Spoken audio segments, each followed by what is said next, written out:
కళ్ళు కనిపించని కూతురు చనిపోయి ఉంటే బాగుండు అనుకున్నాడు ఆ తండ్రి. కానీ కట్ చేస్తే ఆ కూతురు ప్రపంచాన్ని గెలిచింది. విజయం సాధించడానికి ఎటువంటి వైకల్యం అడ్డు కాదని నిరూపించింది. ప్రపంచ కప్ గెలిచిన అంధ క్రికెటర్ కరుణ కుమారి అల్లూరు సీతారామరాజు జిల్లా వంట్లమామిడి గిరిజన గ్రామంలో జన్మించారు. ఆమె తండ్రి పాంగి రాంబాబు, తల్లి సంధ్య.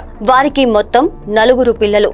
వారిలో కరుణ కుమారి ఒకరు. ఆమెకు 2 సంవత్సరాల వయసు ఉన్నప్పుడు కళ్ళు కనిపించడం లేదని తెలియడంతో ఎన్నో ఆసుపత్రుల చుట్టూ తిరిగారు. కరుణకు కంటి చూపు రాదని డాక్టర్లు తేల్చేశారు. అప్పుడు ఆ తండ్రి, ఈ పాప ఎందుకు పనికిరాదు, దేవుడు ఎందుకు నాకు ఇలాంటి బిడ్డను ఇచ్చాడు, ఈ పిల్ల చచ్చిపోయినా బావుండు అని అనుకున్నాడు. చేసేదేం లేక కరుణ కుమారిని 7వ తరగతి వరకు పాడేరులో చదివించి ఆ తరువాత అంధ బాలికల హాస్టల్లో చేర్పించారు. అక్కడే కరుణకు క్రికెట్ పై మక్కువ పెరిగింది. చూపు కనబడకపోయినా వచ్చే శబ్దాన్ని బట్టి ఆమె క్రికెట్ నేర్చుకుని ఆడటం ప్రారంభించింది. తరువాత ప్రపంచ కప్ జట్టుకు ఎంపికైన కరుణ కుమారి మన దేశం ట్రోఫీని గెలుచుకోవడంలో కీలక పాత్ర పోషించింది. శ్రీలంక వేదికగా జరిగిన T20 వరల్డ్ కప్ ఫైనల్లో మన భారత అంధుల మహిళా క్రికెట్ జట్టు నేపాల్ పై 7 వికెట్ల తేడాతో అద్భుత విజయం సాధించి దేశానికి తొలి వరల్డ్ కప్ ను అందించింది. ఈ మ్యాచ్ లో కరుణ కుమారి 42 పరుగులతో వీర విహారం చేసింది. ఈ వార్త తెలియగానే కరుణ తల్లిదండ్రుల ఆనందానికి అవధులు లేకుండా పోయాయి.